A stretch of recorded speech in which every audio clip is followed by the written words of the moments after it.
Différentes parties dans le pays, eh bien, nos invités répondront à la question. Sur le plan diplomatique, il s'agit aujourd'hui d'aider le CNT. Le CNT, vous le savez, c'est ce Conseil national de transition et notamment il s'agit de l'aider financièrement. 3 mois après les premiers bombardements, la Libye à nouveau au cœur des discussions. À Bruxelles, réunion des ministres de la Défense de l'OTAN. Le secrétaire général de l'organisation se montre confiant sur la suite des opérations. Les alliés et nos partenaires se sont engagés à fournir les moyens nécessaires pour poursuivre nos opérations, et ce, à un rythme rapide, au-delà du mandat actuel de 90 jours. À Abu Dhabi, autre réunion ici, on prépare déjà l'après-Kadhafi. 20 ministres des Affaires étrangères réunis, dont la secrétaire d'État américaine. Pour Hillary Clinton, les jours du régime de Kadhafi sont comptés. L'Italie annonce de son côté le versement aux insurgés de 300 à 400 millions d'euros, une somme prélevée sur les avoirs gelés de membres du régime libyen. Des annonces qui ne satisfont pas totalement le représentant des rebelles. Nous avons besoin d'argent liquide. Nous devons pouvoir répondre à nos besoins. Sinon, à quoi servent les bombardements de l'OTAN, nos combats sur le terrain, alors que la faim nous menace à chaque instant? Des besoins évalués par le Conseil national de transition à plus de 2 milliards d'euros. Cela permettrait de payer les salaires à Benghazi et d'acheter des vivres pour les 4 prochains mois. Faut-il continuer la guerre ou négocier un cessez-le-feu et négocier dès à présent également avec des proches du colonel Kadhafi? Eh bien, on apprend à l'instant que les conseillers de Kadhafi discutent d'une possible transition. C'est ce que vient de déclarer la chef de la diplomatie américaine, Hillary Clinton. Ça veut dire, Bernard Valero, aujourd'hui qu'on discute avec l'entourage du colonel Kadhafi? C'est-à-dire qu'il y a beaucoup de défections d'abord dans l'entourage de Kadhafi. Il est de plus en plus seul. Et puis d'autre part, il y a parfois un peu trop de ces émissaires qui vont de par le monde à la rencontre des uns et des autres. Je crois que ce qui est important, c'est de structurer un petit peu l'action. Il y a une action qui est sur le terrain dans le cadre de la résolution des Nations Unies pour protéger la population, ça c'est une chose.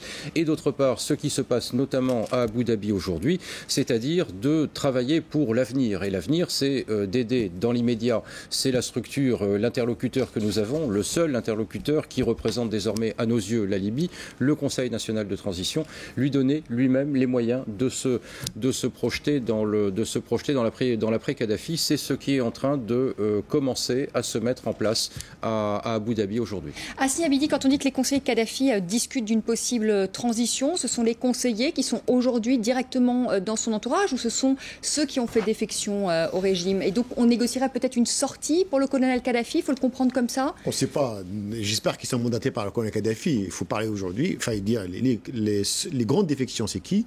La plus importante, c'est celle de Moussa Koussa, le ministre des Affaires étrangères. Les autres défections sont aucune importance. Même M. Chalard, ministre des Affaires étrangères, n'était pas vraiment un pilier du régime. C'est les chefs de renseignement, Abdallah Snoussi qui est toujours avec lui, c'est le clan de Kadhafi qui gère, et bien sûr, ses enfants. Donc parler du ministre de pétrole qui fait défection, c'est pas vraiment un événement impressionnant. Deuxième élément, aujourd'hui, la photographie, elle n'est pas très brillante. Après 4 mois, la rébellion n'arrive pas à aller au-delà de Misrata. Et bien Misrata n'arrive pas. Donc aujourd'hui, il y a une certaine impatience de la part de la coalition de dire on va rester, on va bombarder jusqu'à quand, avec les effets pervers, bien sûr, d'enlisement sur le terrain. Il fallait absolument négocier. Et pourquoi? On a négocié dès le début, Kadhafi était fort. Donc, bien sûr, il a refusé cette offre de négociation. Et on négocie avec qui? Avec des présidents qui ne sont pas en mesure d'offrir des garanties. Le président de la Mauritanie, une médiation africaine, c'est pas très réjouissant pour le colonel Kadhafi. Il veut un pays au moins membre de Conseil de sécurité parce qu'il y a le président, bien sûr, de Taylor. C'est-à-dire que même si un pays vous dit on vous reçoit, après, la Cour pénale internationale peut réactiver justement son opération. Donc, il y a une crainte. C'est pourquoi aujourd'hui, j'ai dit la coalition, elle est en position de force. Il faut absolument que les frappes aériennes s'accompagnent par une solution politique, parce que c'est aujourd'hui qu'elle est en position de force et d'imposer ces conditions à Kadhafi. Je dis bien Kadhafi, pas à des conseillers qui viennent de Chine ou qui viennent de Benghazi. Les conseillers, le proche entourage de Kadhafi. Robert Mallet, je pense que vous allez être d'accord avec ce qu'a dit Hassani Abidi, parce que l'International Crisis Group propose donc de négocier un cessez-le-feu, et vous affirmez, vous, qu'une prolongation du conflit risque d'amener le chaos dans le pays. Donc, pour vous, ce soir, cette déclaration d'Hillary Clinton, les conseillers de Kadhafi qui discutent d'une possible transition, c'est une bonne nouvelle? C'est ce qu'il faut faire? Honnêtement, c'est la première fois que je l'entends et je ne sais pas très bien ce que ça veut dire, donc je ne vais pas commenter, mais je ferai 2 remarques. D'abord, les coûts de la prolongation du conflit. On a la crise des réfugiés qui font beaucoup de mal à la Tunisie et à l'Égypte. Le chaos en Libye qui peut permettre à certaines forces d'Al-Qaïda au Maghreb de commencer à s'incruster. Le problème de la population de Tripoli, on n'y pense pas assez, mais c'est une population qui aujourd'hui est isolée, on l'a bien dit, et dont les sanctions vont commencer à faire souffrir, parce que comment est-ce qu'on va pouvoir s'adresser à eux si ce conflit dure pendant des mois et que les sanctions perdurent également. Et puis enfin, possible division, en tout cas entre certaines parties du pays. Donc je pense qu'il y a un coût, et évidemment, j'ai oublié les morts civiles, les morts qui évidemment sont les victimes du conflit qui continue. Donc il y a un certain coût pour le conflit qui continue. Nous, ce qu'on propose, c'est un cessez-le-feu avec 2 éléments ou 3 éléments importants. D'abord, un cessez-le-feu qui aurait une force de maintien de la paix, donc pour être certain que les exactions ne continueraient pas, avec un accès humanitaire partout en Libye, y compris donc à Tripoli, pour pouvoir faire la lumière sur ce qui s'y passe. Et comme on l'a dit il y a quelques minutes, on est dans l'obscurité. Et enfin, avec un processus de négociation politique dont l'issue finale serait clairement, serait clairement définie par avance, la fin de l'ère de la Jamahiriya, la fin de l'ère Kadhafi et l'absence donc de Kadhafi et de ses enfants dans le paysage politique post-régime. Je pense que c'est des éléments qu'il faut mettre en place. Mais commençons par le début, c'est-à-dire que si l'objectif de l'intervention militaire, c'est la protection des civils, eh bien, cesser le feu avec une force de maintien de la paix, avec un accès humanitaire, nous semble à nous plus propice à réaliser cet objectif qu'une continuation des frappes militaires de l'OTAN et une continuation des attaques militaires du régime de Kadhafi.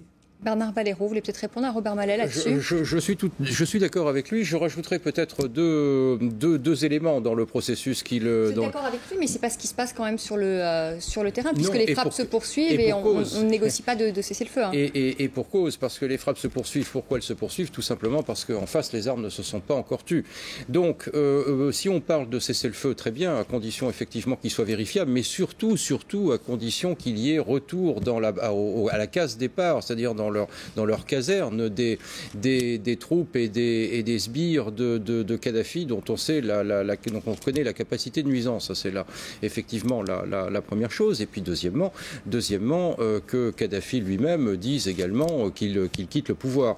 Ensuite pourra effectivement, et ça c'est aux Libyens d'apprécier, de décider, de le déterminer, s'enclencher un processus politique. Ça c'est dans une étape suivante. Quand vous dites quitter le pouvoir rapidement, ça veut dire que vous accepteriez qu'il s'exile dans un autre pays ou il devrait aller directement à la CPI? Ça c'est son problème. Je pense que j'imagine qu'il préfère aller dans un autre pays qu'aller à la CPI. Enfin... Je le pense aussi. C'est son problème. C'est le choix des Libyens. Ce qui est important, c'est qu'en tout cas son lien au pouvoir disparaisse en Libye. Arnaud Laffolli, est-ce qu'on peut parler d'enlisement aujourd'hui? Parce que Hassan Abidi l'a répété et il a raison. Les forces, les insurgés en tout cas, n'avancent pas sur le terrain malgré les frappes de la coalition. On l'a vu sur Misrata, ils ont mis la main sur Misrata, mais il y a une contre-offensive des forces loyalistes. Est-ce qu'on peut parler d'enlisement après 12 semaines de bombardement de la coalition? Il y a plusieurs points. Déjà un point géopolitique. M. Mallet en a parlé dans la division du pays. On a un pays qui est traditionnellement divisé entre Tripolitaine et Cyrénaïque. Kadhafi a largement les moyens de tenir la Tripolitaine longtemps et il a maillé, il a morcelé, il en fait ce qu'il veut, encore actuellement. Il n'hésitera pas à commettre d'autres exactions contre la Cyrénaïque. Il n'hésitera pas à attaquer à nouveau. Donc notre mission, l'opération militaire en tout cas, se doit de au moins poursuivre ces frappes pour empêcher ces exactions. À propos d'enlisement, donc deuxième point, une opération militaire aussi spécifique dans un cas de force maîtrisée, c'est nécessairement très complexe.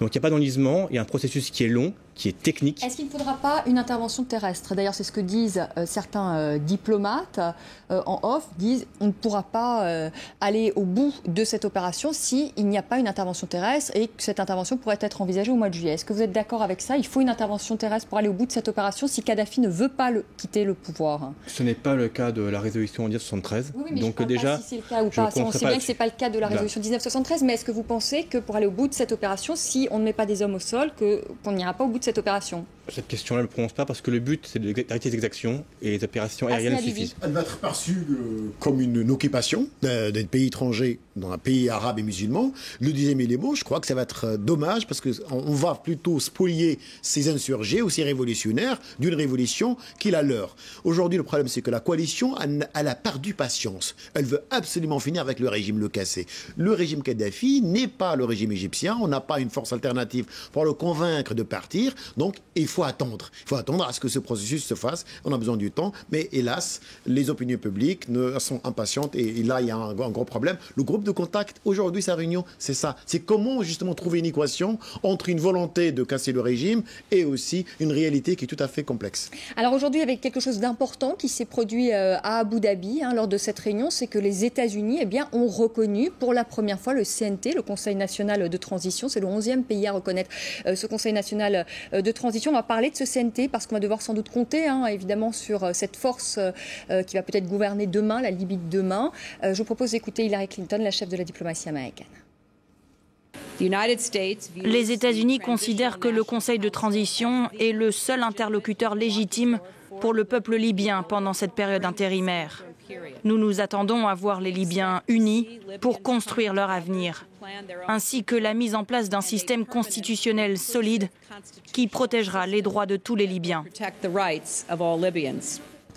Alors aujourd'hui, de l'argent a été donné à ce CNT, justement à Abu Dhabi. La France a promis de donner près de 300 millions d'euros. Robert Mallet, pourquoi les États-Unis ont mis tant de temps à reconnaître ce CNT? C'est la France qui a été la première à reconnaître ce Conseil national de transition. Est-ce qu'ils n'avaient pas grandement confiance en ce Conseil national de transition, ces hommes qui le composent? Tout d'abord, ce que j'ai entendu, ce n'était pas une reconnaissance formelle, donc différent de la France. Je crois que c'est une reconnaissance d'un interlocuteur légitime. C'est toujours différent de reconnaître le CNT comme le gouvernement légitime de la Libye. Je crois qu'il y a des raisons légales aux États-Unis de diplomatie. Oui. Pardon? Oui. Je pense que l'autre question qui est sans doute moins importante aujourd'hui qu'elle ne l'était au début, c'est le fait que les États-Unis, comme d'autres pays, ne connaissaient pas très bien le CNT, ne savaient pas qui était derrière, avaient un peu peur de reconnaître une entité qui s'avérait être très différente de celle qu'elle espérait.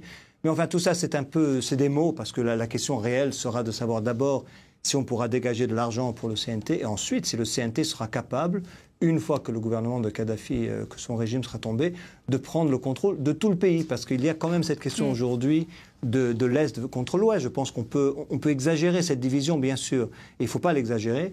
Mais c'est vrai que pour l'instant, le CNT est basé à Benghazi. Il faudra voir s'il est capable de devenir beaucoup plus inclusif et de s'étendre aux autres régions du pays et aux autres forces politiques du pays également. On l'a mentionné tout à l'heure, non seulement certaines forces tribales qui ne sont pas représentées aujourd'hui à Benghazi, mais également certains partisans du colonel Kadhafi qui vont devoir s'intégrer au paysage politique à venir. Autrement, on risque encore une fois de semer les germes d'une nouvelle insurrection ou d'une guerre civile. Assia Abidi, on arrive bientôt au terme de ce débat. Comment vous voyez cette Libye de demain, qui est un pays extrêmement complexe? Est-ce que entre cette société tribale, je crois qu'il y a 160 tribus, est-ce qu'on risque une partition? Est-ce que vous imaginez une société laïque, comme en a parlé Bernard-Henri Lévy? Est-ce que c'est quelque chose d'imaginable? Vous la voyez comment, cette Libye de demain, cette Libye de l'après-Kadhafi? Écoutez, moi je pense que l'avenir de la Libye est un peu incertain. Ça va être une transition très difficile, de par bien sûr la composition même de Libye, tribale, mais aussi régionale, et aussi de par cette guerre, ce conflit va laisser des séquelles, va laisser des traces.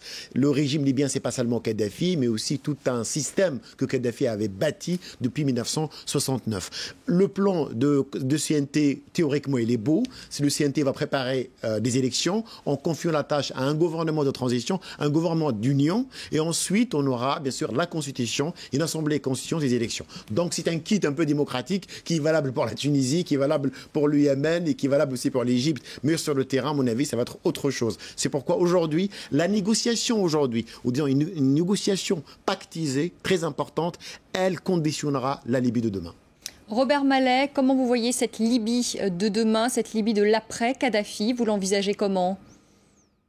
Je répète, je suis tout à fait d'accord avec ce qui vient d'être dit. Je pense également qu'il faut bien réaliser que contrairement à l'Égypte et à la Tunisie, la Libye est un pays, à cause de Kadhafi, qui n'a pas d'institution. Donc il va falloir créer à peu près à partir de zéro toutes les institutions d'un pays nouveau. Ça ne va pas être facile. Ça va pas être facile à cause de le mal qui a été fait en Libye depuis des décennies. Ça risque de prendre du temps. Il va falloir le faire de façon tout à fait réfléchie. Il va falloir le faire de façon claire et nette dès le début sur quels sont les critères, comment est-ce qu'on peut intégrer toutes les forces politiques du pays. Mais je conclurai par une note d'optimisme parce qu'on l'a vu à travers la région, on a beaucoup de surprises. On a vu l'Égypte, la Tunisie, même d'autres pays où il semblerait, on s'attend à des divisions qui ensuite ne surgissent pas. Évidemment, ça peut mal se passer, mais il y a également un espoir que les Libyens se mettront ensemble. Mais pour cela, comme cela vient d'être dit, il faut une négociation politique qui commence aussi rapidement que possible pour qu'on ne divise pas le pays, pour que d'autres phénomènes, d'autres dynamiques ne s'introduisent pas. Et pour ça, je pense qu'il faut un cessez-le-feu et ne pas attendre que Kadhafi s'en aille pour la mettre en œuvre. Arnaud Lafolie, quelle est la situation aujourd'hui sur le terrain ? Encore une fois, du point de vue opérationnel, je ne sais pas.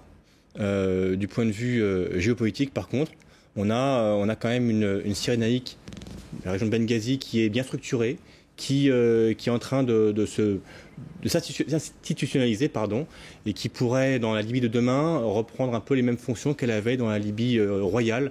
Ça servirait de modèle, vous voulez dire ? Non, mais de poids politique plus important sur l'ensemble du pays, comme c'est arrivé effectivement après les colonisation italienne.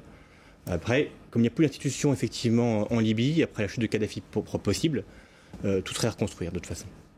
Bernard Balayro, je voudrais terminer par cette question parce que c'est la question que nous posent tous nos internautes. On intervient aujourd'hui en Libye, pourquoi on n'intervient pas en Syrie ? Il n'y a pas de poids de mesure entre les deux dossiers. Oui, parce que c'est souvent ce qui revient dans les questions des internautes. Pourquoi ce deux poids, deux mesures ? On nous la pose aussi, les mêmes internautes nous la posent aussi très souvent sur le site internet du Quai d'Orsay. Effectivement, pas de poids, deux mesures. C'est au nom des mêmes valeurs et en fonction d'une situation qui est chaque jour plus dramatique sur le terrain que nous sommes en train précisément de nous mobiliser aujourd'hui, à l'heure à laquelle nous parlons, au Conseil de sécurité des Nations Unies, pour là aussi obtenir une mobilisation de la communauté internationale face à ce qui est en train de se passer depuis déjà trop longtemps en Syrie. Les choses ne sont pas faciles. Il y a des... Vous allez réussir à convaincre les Russes et les Chinois ? Eh bien, nous nous y employons. Nous nous y emploierons jusqu'au dernier moment parce que les Syriens, eux aussi, ont le droit de vivre en paix, ont le droit de ne pas être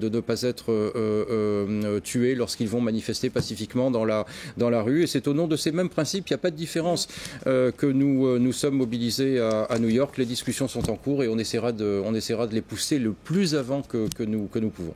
Merci beaucoup. Les Syriens ont le droit de vivre en paix, tout comme les Libyens. Merci beaucoup. Merci Bernard Balayro d'être venu sur le plateau de France 24.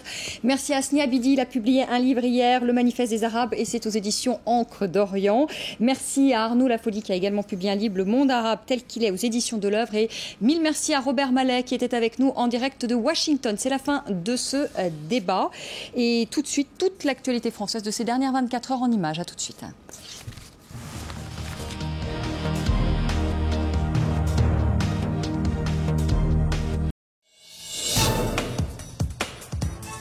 Embarquez avec nous pour une émission exceptionnelle de votre magazine de l'environnement.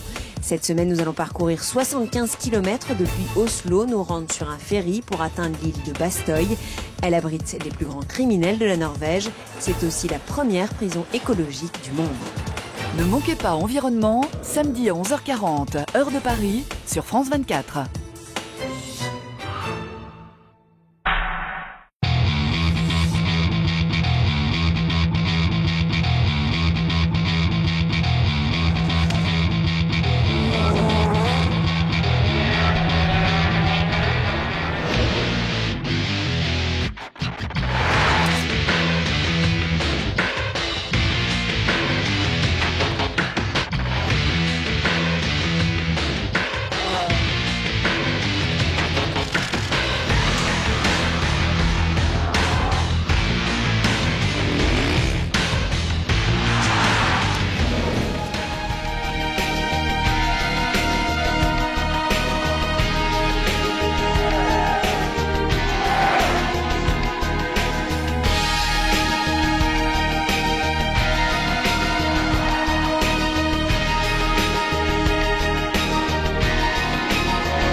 le grand rendez-vous européen de France 24. Ici l'Europe, l'essentiel de l'actualité européenne. Un débat où s'affrontent les pires et les meilleurs élèves européens. Un entretien exceptionnel avec un grand invité. Ici l'Europe, c'est samedi à 13h10, heure de Paris, sur France 24.